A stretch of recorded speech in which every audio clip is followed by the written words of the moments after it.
Blood on the boardroom carpet wasn't in Nathan's job description. Neither was hauling his billionaire boss into his beat-up Toyota Corolla. But when the woman who controlled thousands of lives collapsed, she didn't call for a doctor. She grabbed his cheap shirt collar and choked out his name. Fluorescent lights buzzed with a low, miserable hum on the 32nd floor of Ashford Global. Midnight was approaching, and Nathan Reeves was the last soul in the accounting department. His retinas burned from staring at spreadsheet cells. His third cup of vending machine coffee sat cold and neglected next to his keyboard. He wasn't staying late out of corporate loyalty. He was staying late because his 7-year-old daughter, Ellie, needed a pediatric dentist, and overtime was the only math that made sense. Vivian Cross, the CEO, occupied the penthouse suite 10 floors up. She was a phantom to guys like Nathan. A terrifyingly sharp, impeccably tailored force of nature who fired vice presidents in the elevator and communicated through a layer of executive assistants. She was 42, notoriously single, and commanded a net worth Nathan couldn't fully comprehend without using scientific notation. He printed the quarterly variance reports, stapled them with mechanical exhaustion, and rubbed his eyes. Protocol was to leave them on the executive assistant's desk on the 42nd floor before morning. Nathan grabbed the manila envelope, badged into the elevator, and leaned his forehead against the cool steel wall as it shot upward. He calculated how much he owed his neighbor for watching Ellie tonight. $30, maybe $40 if she woke up and demanded a glass of water. The elevator chimed and slid open onto the executive suite. It was a different world up here. Thick mahogany paneling, imported wool carpets that swallowed the sound of footsteps, floor-to-ceiling windows overlooking the sprawling, glittering grid of the city. Nathan walked to the assistant's desk and dropped the envelope into the inbox. He turned to leave when he heard it, a sharp, ragged gasp, then the heavy, dead thud of flesh hitting the floor. It came from Vivian's office. The frosted glass door was slightly ajar, spilling a harsh wedge of light into the darkened hallway. Nathan froze. His instinct, honed by years of surviving corporate layoffs, told him to walk away. You don't walk in on the CEO. You don't involve yourself in the affairs of people who can ruin your life with a signature. Another sound. A wet, agonizing cough. Nathan pushed the door open. Hello? Vivian Cross was on the floor behind her massive marble desk, curled on her side, knees pulled to her chest. Her tailored charcoal blazer was bunched around her shoulders, her hands clamped over her stomach. Ms. Cross? Nathan stepped closer, his pulse hammering in his throat. She didn't look like a billionaire. She looked small. Her face was drained of color, glistening with cold sweat. A dark stain was blooming on the carpet near her mouth, blood and bile. Nathan dropped to his knees. Hey, can you hear me? I'm calling 911. He reached for his phone. A hand shot out and gripped his wrist, nails digging in with desperate strength. No. Her voice was a wet rasp, barely a whisper. You're bleeding, Nathan said, his voice pitching into panic. He tried to pull away, but her grip tightened. No ambulances. Vivian squeezed her eyes shut against a wave of agony. The board. The stock. No press. Drive me. I drive a 2014 Corolla, Nathan blurted, the absurdity short-circuiting his brain. You need a paramedic. Drive me, she hissed, eyes snapping open. They were a piercing, icy gray, and even through whatever catastrophic event was killing her, they held absolute authority. Or you're fired. Nathan stared at her. It was an insane threat, unhinged given the circumstances, but the desperation behind it broke through his hesitation. She wasn't just protecting her company. She was terrified. Fine. Okay, fine. He slipped his phone back into his pocket and slid his arms under her shoulders. I'm going to lift you. Ready? 1, 2, 3. She weighed almost nothing but was entirely dead weight. A low groan escaped her as he hauled her up, wrapping her arm around his neck, gripping her waist. She smelled of expensive sandalwood and the sharp metallic tang of blood. The walk to the private elevator was a nightmare of staggering steps and heavy breathing. Nathan hit the parking garage button with his elbow. Vivian leaned against him in the descending box, her breathing shallow and ragged. She was fading. "Stay with me," Nathan said, his voice echoing in the small space. "Don't pass out."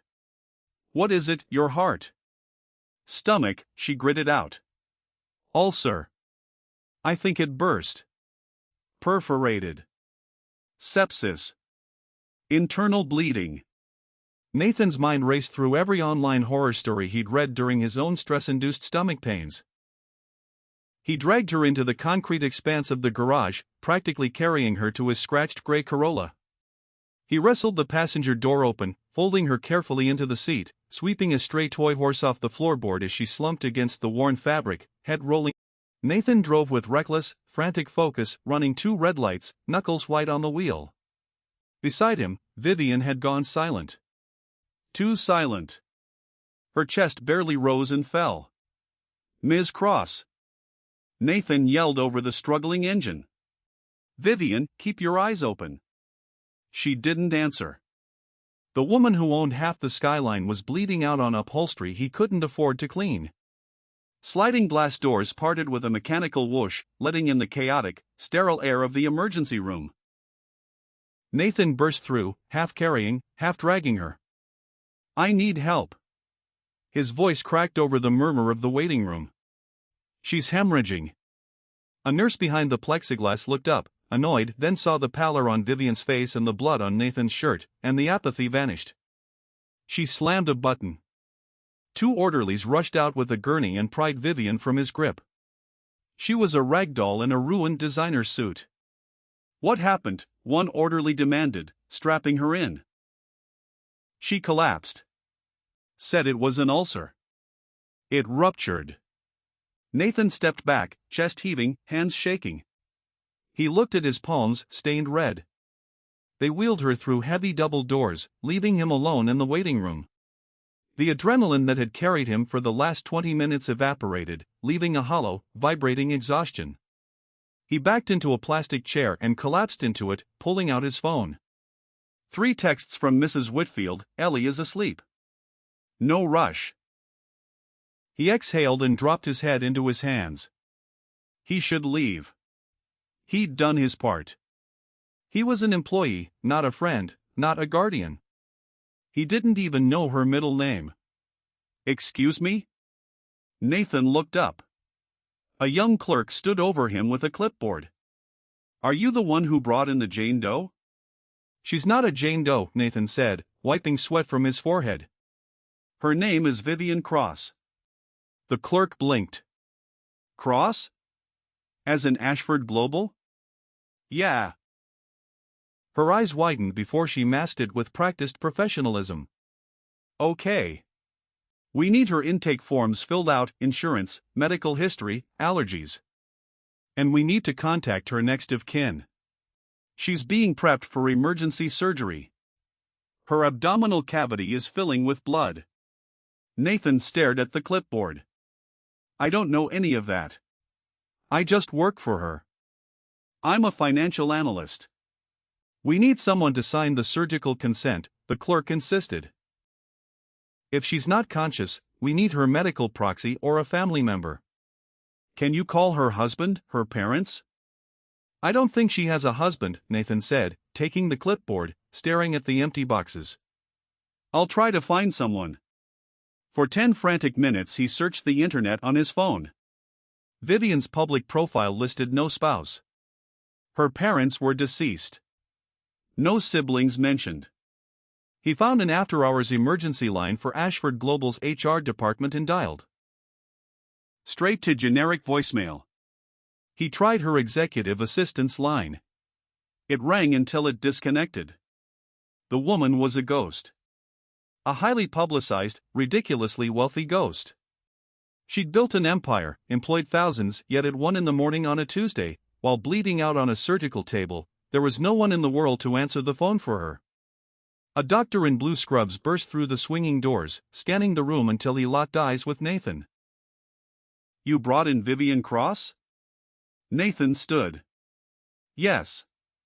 I can't reach anyone. I don't know who to call. She's in and out of consciousness. We pushed fluids, but we need to open her up right now or she's not going to make it, the doctor said, urgent. She won't let us put her under. She's delirious, asking for you. What's your name? Nathan. Nathan Reeves. Come with me. Now. Nathan followed him through the doors into the chaotic labyrinth of the ER. Monitors beeped incessantly. The smell of bleach and iodine burned his nose. They pushed into Trauma Bay 3. Vivian lay on a steel bed under blinding surgical lights, her blazer and blouse cut away, replaced by a thin hospital gown. 4 lines snaked into both arms. Stripped of her armor, she looked older. Just a frightened, dying woman. Ms. Cross, the doctor said loudly, leaning over her. We have to operate. We need consent. Her head lolled to the side. Her eyes found Nathan by the door. Reeves, she whispered. Nathan stepped to the side of her bed. I'm here. The form, she gasped, face twisting in pain. A nurse thrust the clipboard at Nathan. Vivian weakly reached out a trembling hand. He unclipped the pen and placed it in her fingers, guiding the clipboard beneath her hand. You need to sign the consent line, the doctor instructed. Her hand shook violently as she dragged the pen across the paper, leaving a jagged scrawl. But she didn't stop there. She moved the pen down to the section labeled Emergency Contact and Medical Proxy. Slowly, deliberately, she crossed out the words next of kin. In the blank space beneath it, she wrote, Nathan Reeves. Nathan froze. Ms. Cross, what are you doing? I'm just your employee. She dropped the pen, her hand falling limp on the sheet. She looked up at him, eyes cloudy with pain but entirely lucid. My bored vultures, she breathed, every word costing her. My family, cousins. They'll sell the story.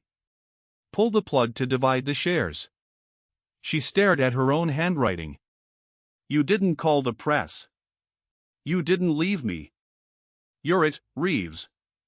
The monitor beside her blared a rapid, piercing alarm. Her eyes rolled back, the tension leaving her body as she slipped under. She's out. Let's move, the doctor barked. Nurses swarmed the bed, unlocking the wheels. Wait, Nathan said, stepping back as they pushed forward. You're the proxy now, Mr. Reeves, the doctor called over his shoulder as they shoved the bed into the hallway toward the OR elevators. Wait in the surgical lobby. If she codes, we come to you. The trauma bay emptied. Nathan stood alone, looking down at the clipboard in his hands, black ink, the undeniable proof of a billionaire's total, crushing isolation. She had all the money in the world, and in the end she'd handed her life to a man who couldn't afford to fix the brakes on his car. His phone buzzed. A photo from Mrs. Whitfield Ellie, fast asleep, hugging her stuffed rabbit. Nathan looked at it, then at the empty trauma bed, the weight of a stranger's fate settling onto his shoulders. Surgical waiting rooms at 3 in the morning exist in a state of suspended animation. The air was stagnant, smelling faintly of stale popcorn and industrial floor wax. Nathan sat alone in a row of blue vinyl chairs, staring at the scuffed tips of his cheap dress shoes. His white button-down was ruined, a rust-colored stain smeared across the front. He pressed the heels of his hands into his eyes. Exhaustion settled into his bones like lead. He texted Mrs. Whitfield, so sorry. Emergency at work. Going to be a few more hours. I'll pay double for the whole night. Please don't wake Ellie. He hit send and watched the message crawl through. Double payment dipping into the grocery budget, rice and beans for 4 days. The double doors at the end of the hall swung open with a harsh squeak. Heavy, hurried footsteps slapped against the linoleum. A man in a pristine navy suit strode down the corridor, entirely out of place under the grim fluorescent lights, tie perfectly knotted, hair slicked into an immaculate shell. Nathan recognized him vaguely from company-wide emails, Gregory Hale, Vivian's chief of staff, essentially the gatekeeper to the throne. Gregory's eyes darted around the empty room before landing on Nathan. He marched over. "You're Reeves, accounting, right?" He didn't wait for an answer. "Where is she?" "The front desk said she's in surgery." "What happened?" "Ruptured ulcer," Nathan said, keeping his voice low. "She collapsed in her office. I brought her here." "You drove her?" Gregory's face twisted. "Why, she ordered me not to. Threatened to fire me." Gregory dragged a hand over his face, muttered a string of curses, and began pacing. "Of course she did. The quarterly earnings call is Thursday. If the street finds out she's incapacitated, the stock tanks 10% before the opening bell. This is a disaster." Nathan watched him pace. Not a single question about whether she'd live, just the stock price, the earnings call. Vivian's words and the trauma bay echoed in his mind. "My board are vultures." She hadn't been exaggerating. "I need to speak to the surgeon," Gregory said, pulling out a phone. "I need her transferred to a private facility.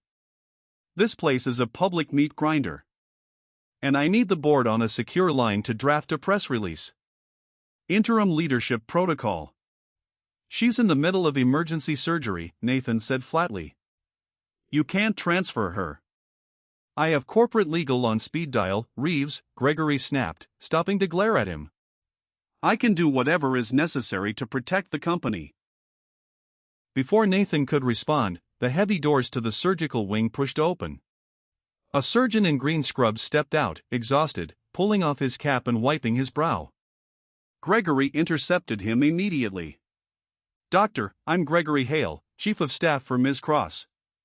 What's her status?" "I need her stabilized for immediate transfer to a private facility." The surgeon blinked at him with mild annoyance. "I don't know who you are." "I'm looking for a Nathan Reeves." Nathan stood. "That's me." The surgeon bypassed Gregory completely and walked to Nathan. "Mr. Reeves, the surgery was complicated. The ulcer perforated her stomach lining entirely, and the spillage into her abdominal cavity caused severe peritonitis. We performed a partial gastrectomy, removed part of her stomach and thoroughly washed out the infection." Nathan's stomach dropped. "Is she going to be okay?" "Critical but stable," the surgeon said, measured. "The next 24 hours are vital. We're watching for sepsis. She's being moved to intensive care now, intubated and sedated. She won't wake until tomorrow morning at the earliest." Gregory stepped between Nathan and the doctor. "Doctor, as her corporate representative, I'm authorizing her transfer. We have a private medevac team on standby." The surgeon looked at him coldly. "She isn't going anywhere. Moving a patient in her condition would be a death sentence. And frankly, I don't care about your corporate titles, Mr. Reeves is the legally documented medical proxy. He's the only one who can authorize decisions regarding her care." Gregory turned to Nathan, eyes wide with shock and fury. "What is he talking about? Proxy?" "She signed the form right before she went under," Nathan said, feeling a strange, cold calm settle over him. He was a low-level analyst. Gregory made 5 times his salary and could probably end his career with one phone call. But right now, in this sterile, miserable waiting room, Nathan held all the cards. "That's absurd," Gregory hissed, stepping into his space. "She was delirious. You coerced her. You manipulated a dying woman for leverage. I'll have our legal team rip you apart." Nathan didn't flinch. He'd spent 5 years navigating the chaotic. "She wasn't delirious," Nathan said, voice dropping low and hard. "She knew exactly what she was doing. She knew if she gave the power to you or anyone else on that board, you'd be drafting interim leadership plans before they even finished sewing her up." He gestured at the phone in Gregory's hand. "Which is exactly what you just did." Gregory's jaw tightened. The accusation had landed, but the corporate fixer didn't back down. "You are way out of your depth, Reeves. You have no idea the kind of money and power you're interfering with." "I don't care about the money," Nathan said. "I care that the woman who signs my paychecks is fighting for her life, and you're treating her like a depreciating asset." He turned his back on Gregory and looked at the surgeon. Dr. Bennett, keep her here. Give her the best care you have. No transfers, no private doctors unless you clear them with me first. No one gets into her room except medical staff. The surgeon nodded approvingly. Understood, Mr. Reeves. You can wait in the ICU waiting area. I'll send a nurse when she's settled. Nathan picked up his jacket and walked through the double doors without looking back, leaving the furious chief of staff alone under the buzzing lights. Morning broke over the city in streaks of cold, gray light. The intensive care unit was remarkably quiet, save for the rhythmic sighing of ventilators and the steady beep of monitors. Nathan sat in a padded chair in the corner of room 412. He'd slept maybe 40 minutes, his neck cramped from the angle. He held a styrofoam cup of black coffee, nursing it more for the warmth than the caffeine. Vivian lay in the center of the room, and the transformation was jarring. The terrifying, untouchable CEO of Ashford Global was gone. In her place, a fragile, pale woman connected to a tangle of tubes and wires. The breathing tube had been removed an hour ago, replaced by a simple nasal cannula. Her face was bruised and bare of makeup, dark hair tangled against the stark white pillow. Nathan watched the steady rise and fall of her chest. It was a profoundly intimate thing, guarding a stranger as she slept. He thought of Ellie, the nights he'd sat by her bed when she had a fever, terrified by the fragility of it all. The protective instinct wasn't something you could easily switch off, even for a billionaire who probably hadn't known his last name until yesterday. Around 8, Vivian's brow furrowed. A low, dry groan escaped her lips. Nathan set his coffee down and stepped closer. Her eyelids fluttered against the sedation, then slowly opened. Her icy gray eyes drifted across the ceiling before finding him. For a long moment she just stared. Confusion gave way to memory, then a sharp grimace as she tried to shift her weight. Don't move, Nathan said softly. You had surgery. They took out part of your stomach. You're in the ICU. She swallowed, throat clicking. Water. He grabbed a small cup of ice chips from the bedside table, scooped a few onto a plastic spoon, and brought them carefully to her cracked lips. She took them gratefully, eyes closing as the cold melted in her mouth. Thank you, she whispered. You're welcome. He set the cup down. You gave me a hell of a scare last night, Ms. Cross. She made a sound that might have been a laugh before it dissolved into a weak cough. Nathan, if you've seen my internal organs, you can use my first name. Fair enough, Vivian. She looked at him, gaze sharpening as the anesthesia fog began to lift. The form, did you? I signed it, Nathan said. I'm your medical proxy. Which is a good thing, because your chief of staff showed up at 3 a.m. trying to drag you to a private hospital so the board could hide your condition from the shareholders. Vivian closed her eyes, a bitter, tired resignation settling over her features. Gregory. Of course. He's Marcus Doyle's lapdog. Marcus has been trying to force a vote of no confidence for a year. Well, he didn't get his way, Nathan said, leaning against the cold metal railing. I told the surgeon to block the transfer. Gregory threatened to have corporate legal rip me apart. I think I might actually be fired. Vivian opened her eyes and really looked at him, the blood on his shirt, the purple bags under his eyes, the exhaustion radiating from every line of him. He hadn't just dropped her off. He had stayed. He had fought her battles while she lay unconscious. You're not fired, she said quietly. Why did you stay, Reeves? Nathan looked down at his ruined shoes. Because nobody else did. Because when you were bleeding out on that floor, you didn't have anyone to call. I know what that feels like. I'm a single dad. If something happens to me, it's just my daughter and me. The world doesn't stop, it just keeps moving. I couldn't leave you there alone. Vivian stared at him, stripped of her armor, stripped of her wealth. For the first time in perhaps 20 years, she had absolutely nothing to offer a person. No leverage, no money, no power. And yet this tired accountant had stayed to protect her anyway. I owe you my life, she said. Standing on the other side was a tall, silver-haired man in a bespoke charcoal suit, Marcus Doyle, one of the primary shareholders and the most ruthless member of the Ashford board. He was flanked by Gregory Hale and a man carrying a thick leather briefcase, likely a corporate litigator. Marcus didn't wait for an invitation. He pushed the door open and strode in, his eyes empty of empathy as they swept over Vivian in the bed. "Vivian," he said, his voice booming unpleasantly in the quiet ICU. "A tragedy. An absolute tragedy.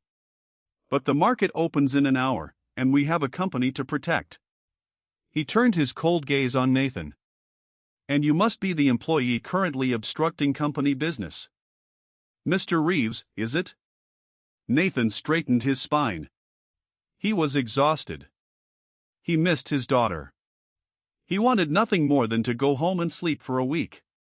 But he looked at Vivian. Pale, terrified, clutching the thin blanket with trembling fingers. The sharks were in the water. He crossed his arms and stepped directly between Marcus and the bed, jaw setting into a hard line. "That's right," he said, voice deadly quiet. "And visiting hours haven't started yet. Get out." Marcus Doyle chuckled, a dry, scraping sound utterly devoid of warmth. He looked at Nathan the way a man looks at mud on his tires. "Get out," he echoed, leaning on his silver-handled cane. "Son, you are a data entry clerk playing hospital guard dog. I am a majority shareholder of a Fortune 500 company. I don't leave until I have exactly what I came for."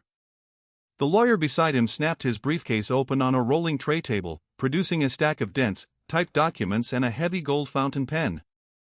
"Mr. Reeves," the lawyer said, his tone dripping with practiced condescension. "The medical proxy you hold was executed under extreme physical distress. It is legally flimsy at best. We are presenting a declaration of incapacity. It temporarily transfers executive voting rights to the board until Ms. Cross recovers. It's a standard continuity protocol." Nathan glanced over his shoulder. Vivian was gripping the bedsheets, knuckles bone white. The heart monitor above her ticked faster, betraying panic. She had built the company from the ground up, sacrificing everything else in her life to maintain it. Now, while she was literally stitched together and bleeding, they were here to steal the keys to the castle. "Standard protocol," Nathan repeated, turning back to the three of them. "If it's so standard, why didn't you bring it to her yesterday afternoon? Why wait until she's half-conscious on pain medication?" Gregory adjusted his tie, face flushing with irritation. "We have a fiduciary duty to the shareholders, Reeves.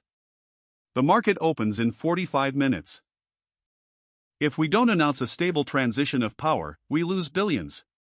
You want that on your conscience?" "My conscience is completely fine," Nathan said, planting his feet slightly wider. "Because my fiduciary duty right now is to the patient in that bed. And as her medical proxy, I determine who is allowed in her recovery space. You three are elevating her heart rate.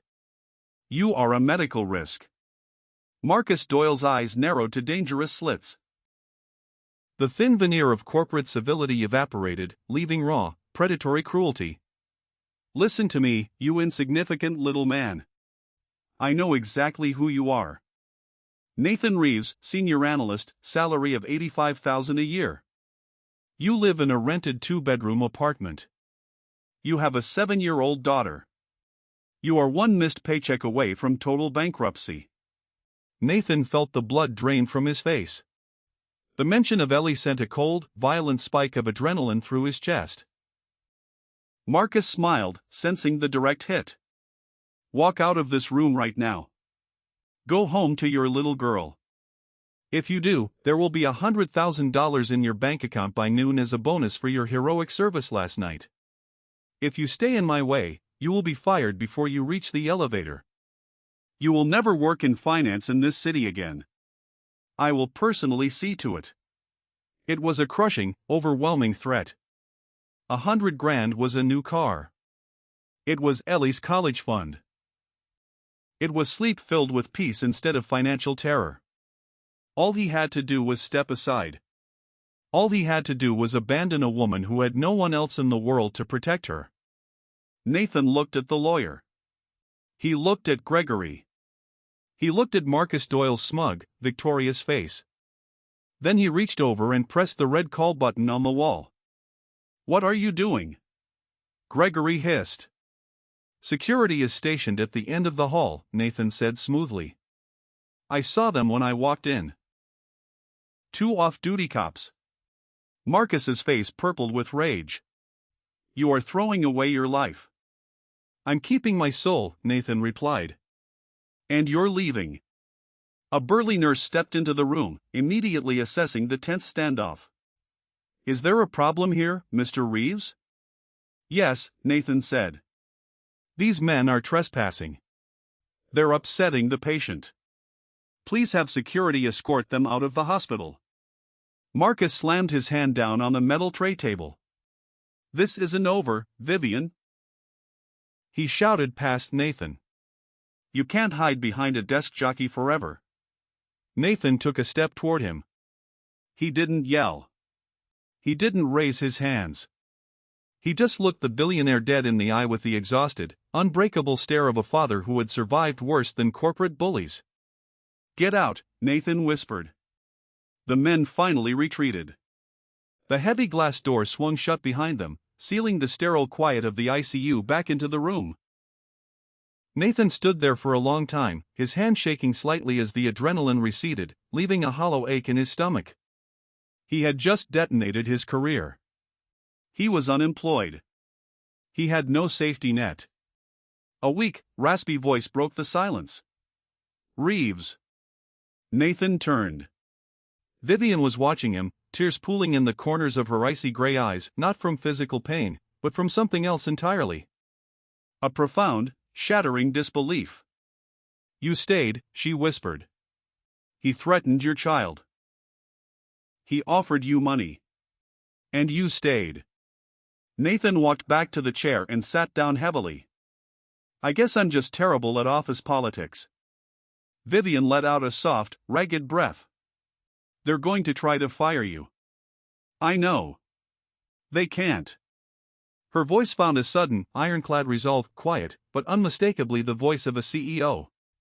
"Because I'm transferring you directly under me. Director of Operations. 7 figures." Nathan blinked, staring at her in shock.